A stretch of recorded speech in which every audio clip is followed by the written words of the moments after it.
Reconnect with old bonds through new maturity. You don't always have to start from scratch to make new friends. Sometimes what you're looking for is in the past, dormant, just waiting for your gesture to bring it back to life. There are people you've shared important moments with, genuine laughter, deep conversations, and for some reason, time, routine, or distance let the connection fade. But the bond, that might still be alive, just sleeping. And here's where something transformative comes in. Reconnecting with old ties, but with the maturity you have today. Yes, because by now you've lived enough to know what truly matters and what no longer does. You've been through pains that taught you patience, losses that taught you value. You've seen friendships break over trivial things and others endure against all odds. And that gives you a precious advantage, the wisdom to rebuild, without pride, without competition, without rushing. How many friendships have drifted simply because neither of you dared to reach out again? Because of a misunderstood word, because your paths diverged, because you thought that chapter is closed. But is it really? How many people still live in your memories with warmth? An old neighbor, a former coworker, someone from childhood, church, or your younger years. People you shared a season of life with who might still be out there, also missing a reconnection. And today, with all the tools we have, phones, social media, messaging, family groups, reconnecting has never been easier. The hardest part isn't access, it's the gesture, breaking the silence, overcoming pride. Taking that first step with something as simple as, "I thought of you today. How are you?" Or, "I've been missing those times. Would you like to talk again?" Sometimes that's all the other person was waiting for too. They just didn't know how to start. And even if it doesn't reignite a close friendship, even if the reply is brief or distant, you'll have done your part. You'll have closed a loop, reopened a door, cleared the path, and if there's openness, the reunion can be even more beautiful than it was in the past. Because now, you're different people. More aware, less hurried, more willing to listen, accept differences, and cherish presence. And in this new version of yourselves, friendship can be reborn, not as a repeat of what was, but as a mature, tender continuation of what can be. Reconnecting with old bonds is also an act of healing. It's looking back with kindness, rescuing good memories, forgiving small faults, laughing at what once hurt, talking about what was left unsaid. It's recognizing that some people marked your life, and that alone is worth celebrating. And listen, there's no age limit for this. The heart still recognizes old affections, even years later. Emotional memory is powerful. A song, a photo, a scent, a phrase. And suddenly, you're back in time, remembering someone who mattered. And if that person is still out there, why not try reaching out? Friendship born from reconnection can be sturdier, more sincere, because now you're not looking to fill voids, just to share presence. You don't need to prove anything. Just be. And that kind of being, light, mature, true, is a rare gift. So look kindly at your history. Think of the people who've passed through your life and who might still have a place in it. You could be the bridge, the point of reconnection, the one who chooses to remember, to write, to invite. And that in itself is an act of greatness. Life is generous to those brave enough to begin again. And an old friendship, when rediscovered with a renewed heart, can bloom once more. More beautiful, more peaceful, more profound. We've reached the end of this conversation, but here's what I want you to know. It's never too late to make new friends, to open yourself to what's new, to cultivate real bonds that will warm your heart and renew your life. The experience you carry, the wisdom you've earned, the love that still pulses within you, they're too precious to stay locked away. Now the invitation is clear. Take the first step. Shift your mindset. Seek purpose. Listen with your heart. Reconnect with old ties, embrace differences, and use the tools the world offers to reach out. Don't wait for the perfect moment. It's now. Step out of your comfort zone with courage and ease. Life still has so much beauty to share, and so many friends yet to be made. If this video touched your heart, leave a comment sharing how you plan to take that step today. Pass it along to someone you love who needs to hear this message. And of course, don't forget to subscribe so we can keep walking this journey of learning and friendship together. Remember, friendship is life, and life is made of encounters. Your next one might be much closer than you think, so shall we go together? Find shared purpose. Have you noticed how the deepest relationships in our lives almost always grew from a shared purpose? Whether it was working as a team, raising a family, helping someone, or serving a cause, these were moments when we didn't just coexist, we built something together. And without even realizing it, that's what strengthens bonds the most: shared purpose. It's natural that after 60, many of the roles that gave our lives meaning shift or fade. Work no longer fills our days. Children follow their own paths. Responsibilities change shape, and suddenly the question arises, now, what's my role? That question may sting, but it's also liberating, because it calls us to redefine, to seek meaning in new places, to discover that even with so much change, life still has so much to offer, and you still have so much to give. One of the most beautiful ways to rediscover that meaning is by joining others who are also searching, others who want to make a difference, who want to leave something good in their wake. When you find a shared purpose, something bigger than yourself that includes you, you create fertile ground for deep, genuine, lasting friendships.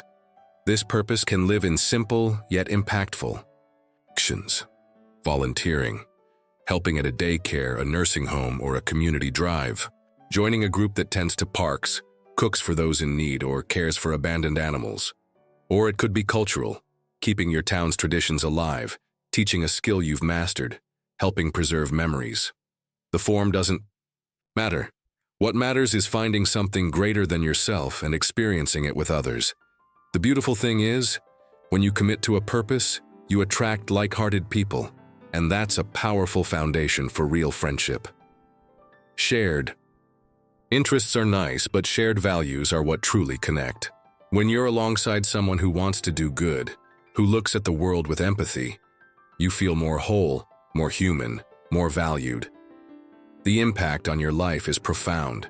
You feel like you're contributing, like you belong, like your presence matters. Self-esteem grows, loneliness weakens, and your heart, once quiet, begins to beat with more joy. Many in their later years think they've already done their part, that now it's just time to rest. And rest is necessary. But rest doesn't mean fading away. It doesn't mean stopping your contributions, because your heart still beats, your mind still thinks, your soul still yearns, and there's so much love, wisdom, and experience inside you. It would be a loss to the world if it stayed locked away. Imagine the good you could do, and imagine the incredible people you could meet along the way. Because here's the truth: friendships born from serving others are made of sturdier stuff. They're more resilient, more generous, more real. When you help alongside someone, you learn to trust. And when you trust, you open up. And when you open up, you let friendship in, slowly but with deep roots. So today, look inward. Ask yourself, what moves me? How can I contribute? What cause do I admire? Who would I like to walk alongside? Then take the next step. Find a group, a project, a mission that resonates, even if it seems small, even if it's just one visit a week. What matters is starting, putting your energy into something that brings life to others and to you. Because shared purpose doesn't just bring people together. It heals, it strengthens. It gives you a reason to step out with joy, anticipation, and hope. And that hope, over time, becomes a bond that could last a lifetime. Practice generous listening. Many believe making friends depends on what you say, the stories you tell, the right words. But there's something even more powerful than speaking: listening. And not just any listening, generous listening. The kind that doesn't interrupt, doesn't judge, holds space, After 60, we carry a lifetime of experiences, opinions, and firm values. And sometimes, without realizing it, we fall into the trap of thinking we already know enough or have heard enough. But the truth is, every person is a new universe. To build real connections, we must enter that universe with humility, curiosity, and presence. Generous listening is a gift you give. It's also a bridge. Because when someone feels truly heard, they feel they matter. They feel seen. And in that space, trust is born, the solid foundation of friendship. Think about it. How many times in your life have you grown close to someone simply because they listened without rushing, without glancing at the clock, without cutting you off? Now imagine being that person for someone else. Practicing generous listening doesn't require physical effort, money, or special skills. It requires presence, attention, an open heart. It's looking into their eyes as they speak, putting your phone aside, not formulating your response while they're still talking. It's saying through silence and through your gaze, "I'm here with you." And note, this doesn't mean agreeing with everything or staying silent forever. It means letting the other person express themselves. Only then, if the moment calls for it, offering your thoughts with respect. This kind of listening creates deep connections because it conveys something rare. You matter. And at any age, we all want to feel we matter. To someone beyond that, listening teaches us. It opens us to new perspectives, new ways of seeing life. We learn from others' stories, their journeys, the hardships they've overcome. Often in listening, we realize we're not alone, that the pain we thought was ours alone, someone else carries too, that the joy we've felt, another has also known. And it's in that mutual recognition that friendship blooms.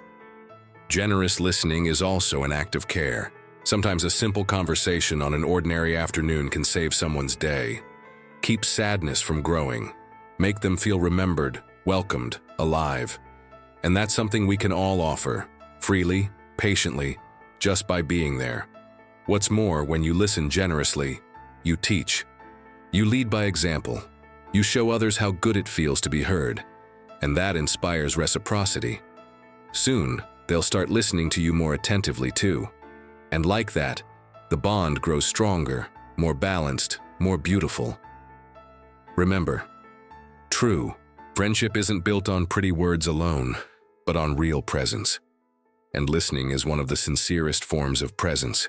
Because deep down, we all want to be heard, not as someone needing advice, but as someone seen in their essence. So in your next conversation, try listening a little more. Pause. Show interest, ask gentle questions, and above all, listen with your heart, not just your ears. Because often all someone needs to start blooming is to be heard. And when someone blooms near you, a part of you blooms too. That's what makes friendship at any age such a sacred exchange.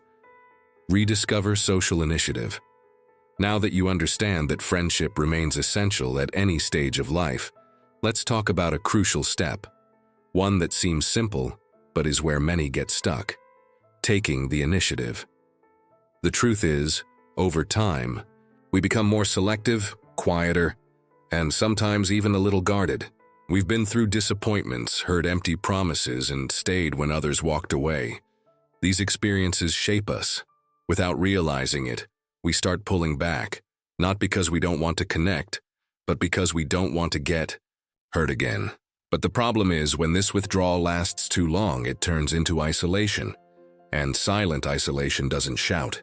It just settles in. Little by little, we get used to the idea that no one cares about us, or that friendship nowadays is just about convenience. But that's not an absolute truth. It's an unhealed wound, a belief hardened by time. And that's where the power of initiative comes in. You have to relearn how to put yourself out there, even if it's just little by little. Social initiative doesn't have to be grand. It's not about throwing parties or greeting everyone in sight. It's about small gestures with big meaning. A sincere good morning to your neighbor. A kind compliment in the bakery line. A light comment in a group conversation. An invitation for coffee with that acquaintance you see every week but never talk to beyond a quick hi. Life happens in these little details.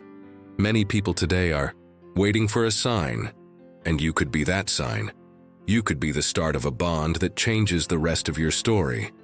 But for that, you have to allow yourself to try again. To take the first step without waiting for the other person to do it. Initiative, especially after 60, is more than a social act.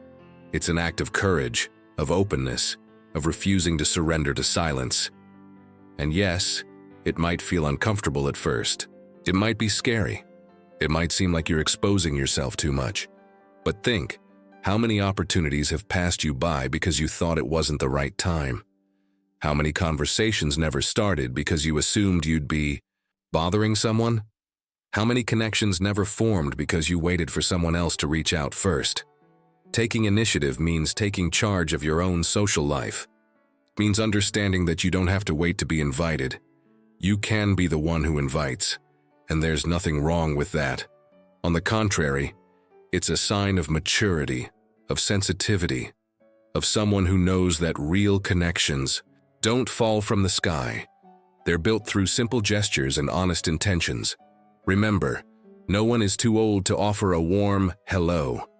No one is too old to extend a hand. No one is too old to ask, "How are you?" And truly listen to the answer. And when you do that, something shifts in the other person and in you. Because making friends starts with being a friend. And being a friend means having the courage to reach out. So today, start small. Strike up a conversation. Offer a kind gesture. Send that message you've been putting off. Invite someone for a walk, a chat, or just to spend time together.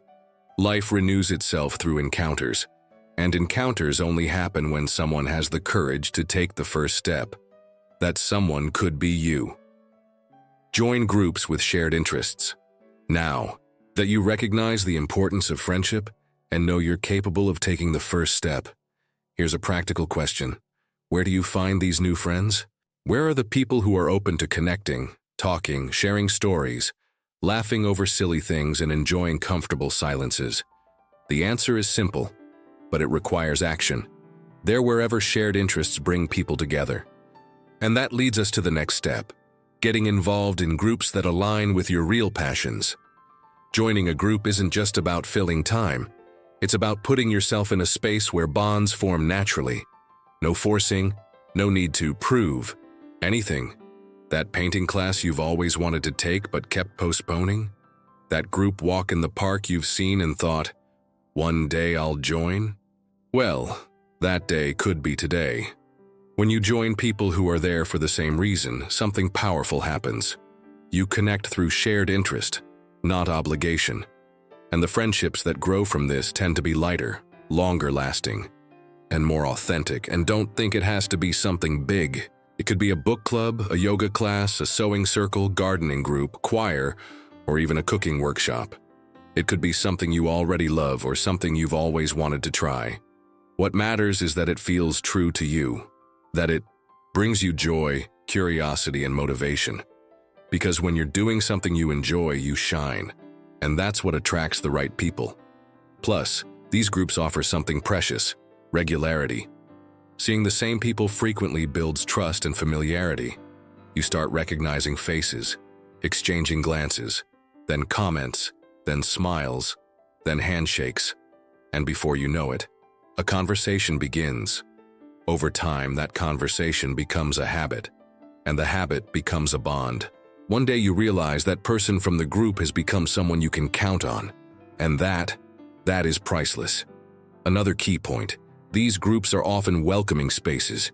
They're designed for well-being, no rush, no pressure, filled with mature people who listen and who also want genuine connection. Many arrive feeling shy or unsure but leave refreshed, their spirits lighter. Because when you're among people who share something with you, loneliness loses its grip. Don't fool yourself. You still have so much life ahead, and there are plenty of spaces waiting for you. At community centers, senior clubs, churches, parks, lifelong learning programs.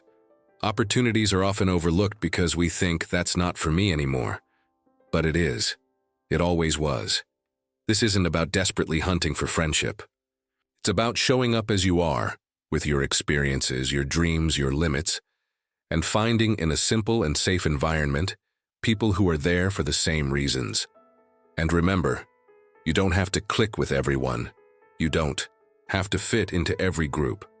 But when you find a space where you feel at ease, where you can be yourself without masks, where what you love is valued, that's where real friendships can grow. So look around. See what's available in your city, your neighborhood, even your building. Seek out groups with heart, with purpose, with people like you. Open, kind, and eager to live well. Show up. Give yourself that chance. Because even if it feels challenging, at first, even if you wonder, will they welcome me? I'm telling you, yes, there's a place for you. And sometimes all it takes is your presence to make that group even more special.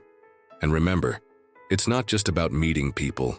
It's about rediscovering yourself through connection, about recognizing your worth as you share experiences.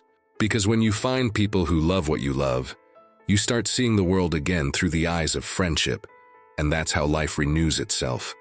Have you ever felt that after 60, making new friends has become harder, almost impossible? The kids have moved on, time seems to fly by faster, and old connections aren't as present as they used to be. And then that quiet feeling creeps. Is there still time to build meaningful bonds? The answer is simple and powerful. Yes, there is. And not just a little. Plenty. In this video, I'll show you, step by step, how to cultivate real friendships with ease and meaning, even if you think your time for meeting new people has passed. You'll realize it's never too late to find someone who listens with their heart, invites you for coffee, or laughs at the same memories you cherish. Believe me, you're not alone.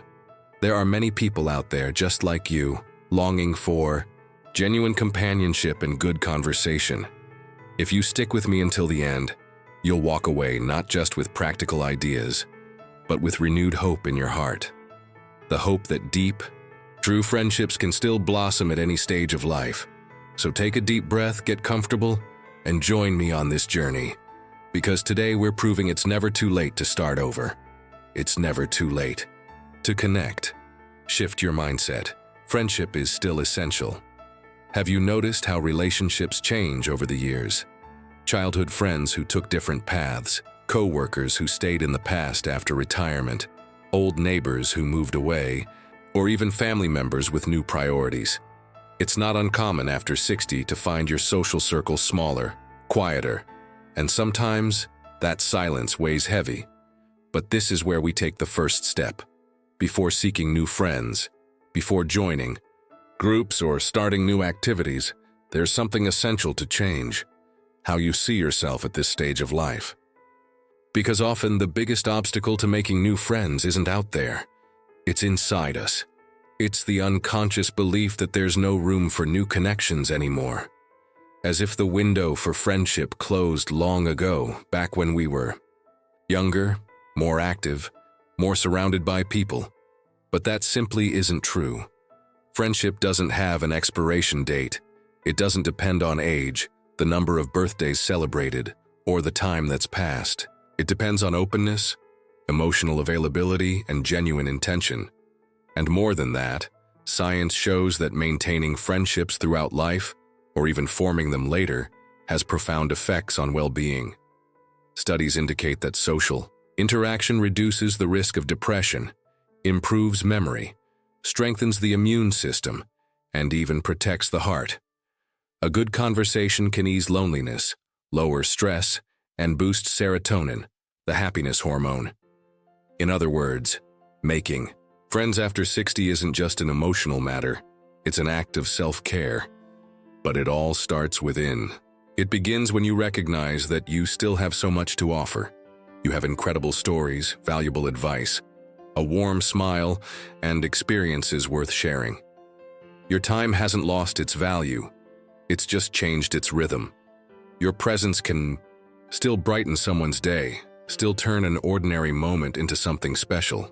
So pause for a moment and ask yourself, do you still allow yourself to be found? Do you make room in your routine for others? Do you still see yourself as someone capable of giving and receiving friendship with warmth? It doesn't matter how long it's been since you last met someone new.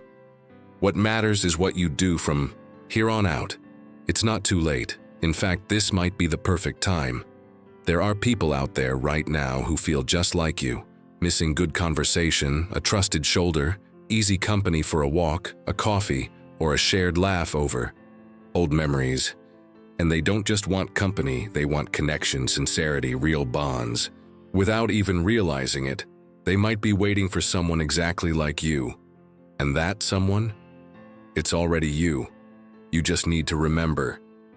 Cultivating the mindset that friendship is still essential, especially after 60, means opening the doors of your heart.